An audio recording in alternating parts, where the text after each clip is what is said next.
Chicos de cuarto bachillerato en computación, cuarto bachillerato en diseño y cuarto perito en electrónica y dispositivos digitales.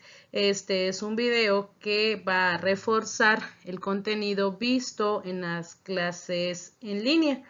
Recordemos que es importante que estemos presentes en las clases que se imparten en la plataforma de Zoom y con ello interactuar con relación a cada uno de los aspectos que se imparten en la asignatura.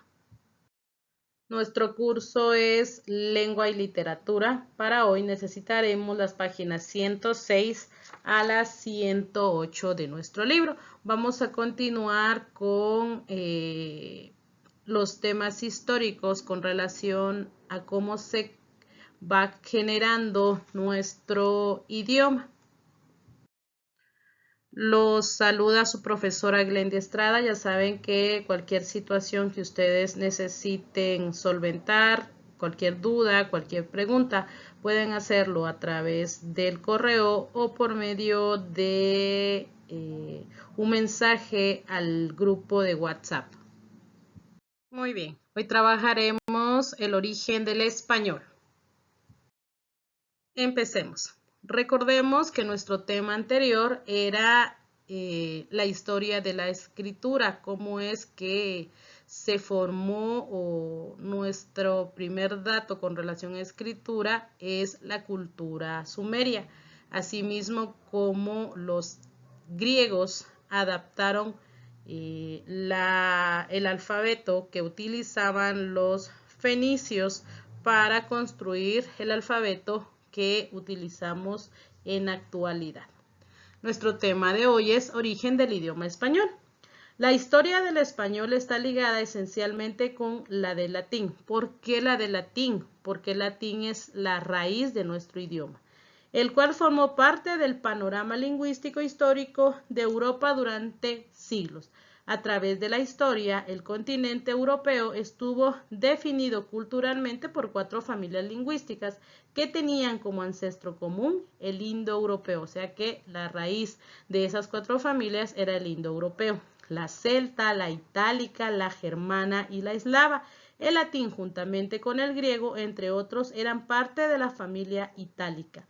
En la formación del español, las familias celta y germánica tuvieron una influencia relativamente profunda, mientras que las lenguas romances derivadas del latín ocuparon un lugar prominente y esencial. Las eslavas, por su lado, tuvieron una influencia muy escasa, que se reduce a aportes léxicos modernos como corbata, bohemia, esclavo, zar, obús y mazurca.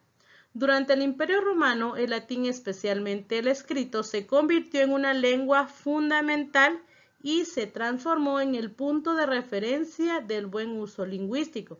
Sin embargo, la decadencia de Roma produjo que la escritura de latín llegara a ser privilegio exclusivo de unos cuantos, lo cual hizo que la comunicación fuera cada vez más difícil. Este fenómeno provocó que las lenguas se distanciaran unas de otras y terminaran fragmentándose entre los siglos 4 y 9.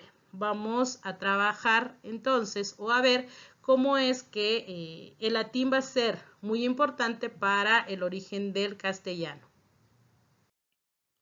Un evento importante en el surgimiento del español fue la Reforma Carolingia, iniciada por el emperador Carlomagno a finales del siglo VIII, con el propósito de detener el deterioro cultural de Europa.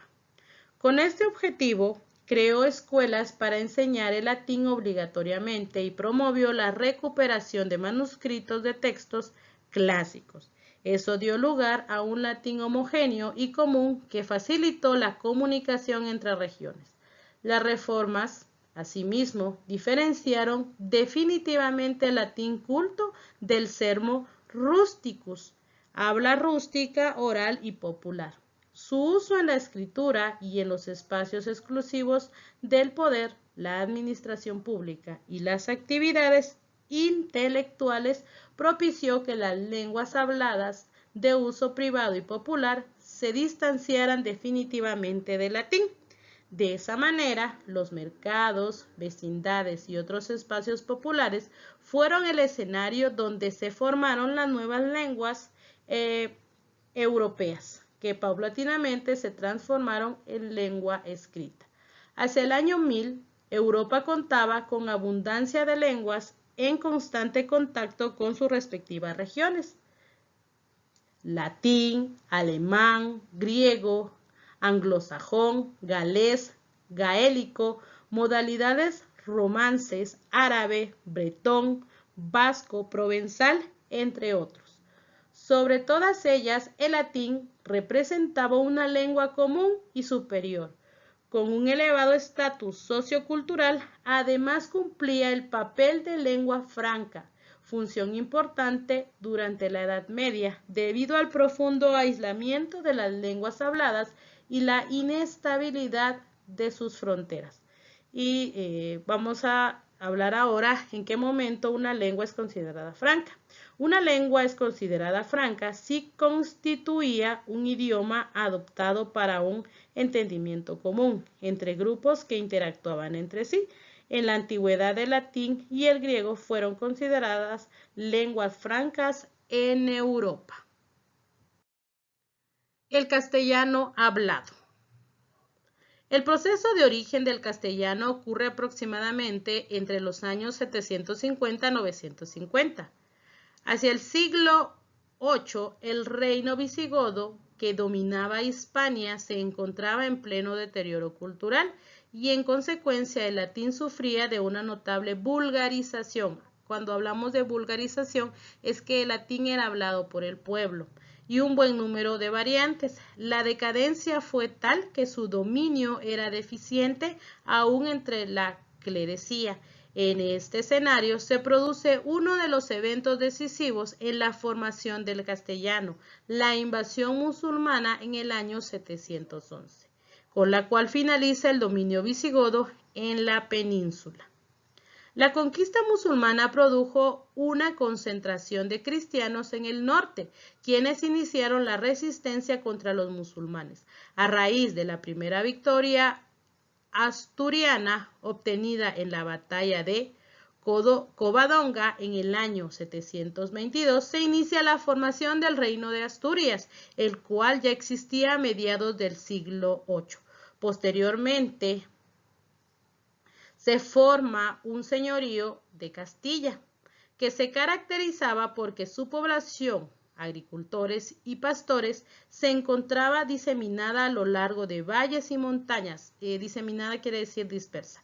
Este aislamiento representaba un obstáculo para la comunicación y hacía difícil la asimilación de cualquier cambio lingüístico. Tal situación se agravaba con la presencia de un latín eclesiástico escrito por los clérigos y la presencia de otras variedades romances que se encontraban alrededor. Los clérigos eran las personas que pertenecían a la iglesia. La exclusividad de algunas lenguas como el leonés y el latín, reservados a las cortes o a la vida eclesiástica, definió al castellano como una lengua de origen popular, nacida del campesino o de campesinos y pastores. Esta población de Castilla, que era analfabeta, hablaba una variedad romance proveniente del latín, que no había sido interrumpida y que no tuvo una influencia árabe significativa. Este romance no se escribía, no tenía referencias de normas cultas como modelo y a su alrededor tenía variedades romances como las asturianas, leonesas y navarro-riojanas. Además estaba en contacto con una lengua que no era de la misma familia, el vasco. Aunado a esto existía un latín vulgarizado, que se consideraba una variedad más culta, el cual era practicado exclusivamente por clérigos o escribanos. También se daba la convivencia con otras lenguas como el árabe y el bereber, llevados por los conquistadores, el romance andalusí y el hebreo de los judíos. Estos factores extremos y particulares definieron las características de lo que sería posteriormente el castellano. Entonces, en este fragmento vemos cómo se fue originando nuestro idioma a partir del latín vulgar o el latín hablado por el pueblo. Y en qué momento, pues, ese latín fue la raíz del castellano. ¿Y por qué se llamaba castellano? Porque nació en una región cuyo nombre era Castilla. Cuando hablamos de castellano, hablamos de un idioma que surgió a partir del latín vulgar, y que se dio en una región llamada Castilla porque estaba rodeada, valga la redundancia, de castillos. El castellano escrito. La aparición de una ortografía distintiva y con nuevos rasgos para expresar la pronunciación de la lengua es lo que define el surgimiento del castellano escrito. Estos cambios se dieron, por supuesto, de forma paulatina, no abrupta. Los primeros testimonios de escritura del castellano fueron protagonizados por los monjes de los monasterios del norte de Castilla durante la época medieval. Entre los años 800 y 1000, esto tiene sentido, ya que ellos sabían latín en algunas de sus formas y muy probablemente hablaban castellano. Uno de los textos más antiguos escritos en castellano que se conoce es la Nodita de Quesos, que data del 980 aproximadamente. Se trata de una lista de quesos que un monje anotó, la cual se encuentra en la Catedral de León. Asimismo, son también testimonios del castellano escrito las glosas que los monjes anotaban en los márgenes de los textos latinos para reformular o aclarar enunciados. Las glosas más conocidas son las silenses del monasterio de Santo Domingo de Silos y las emilianenses del monasterio de San Milán de la Cogolla.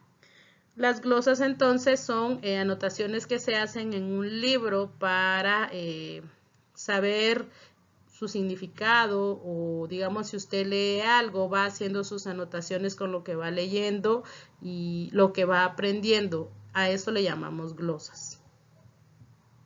Seguimos con el castellano escrito. Otro factor importante fue la creación del Camino de Santiago, el cual fue descubierto en el siglo IX.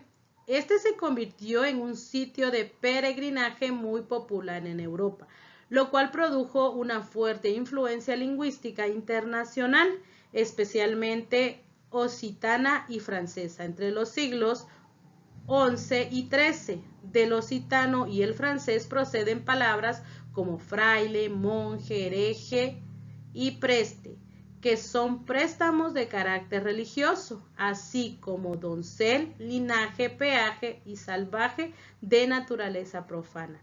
Los inmigrantes francos de habla occitana hicieron uno de los aportes de mayor significación, la palabra español, término que para el siglo XIII ya se utilizaba en Castilla y otras regiones. Cuando aún no se usaba el término castellano, este se conocía como prerromance o romance temprano, y en la Edad Media como romance, román o vulgar. El primer registro que se menciona al castellano como variedad lingüística se produjo en el siglo XII, y en la época Alfonsi se empezó a usar la palabra castellano. Si nos damos cuenta, la interacción de cada uno de los pueblos fue aportando al idioma otras palabras para enriquecerlos. Muy bien, llegamos a la última parte de nuestro tema y vamos a hablar específicamente del español o castellano. ¿Por qué vamos a hablar de español o castellano? Porque es el idioma que nosotros utilizamos para comunicarnos tanto de manera oral como de manera escrita.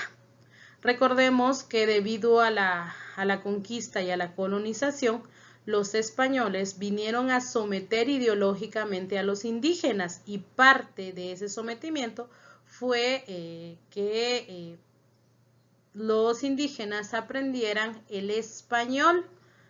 Recordemos también que durante la época prehispánica o precolombina, cada grupo indígena tenía su propio idioma, pero los españoles no iban a aprender cada uno de los idiomas de los indígenas. Lo que hicieron fue someter a los nativos de América y una forma de sometimiento fue enseñarles su idioma. Español o castellano. El diccionario panhispánico de dudas dirime la cuestión del uso del español o castellano de la siguiente manera. Para designar la lengua común de España y de muchas naciones de América y que también se habla como propia en otras partes del mundo, son válidos los términos castellano y español.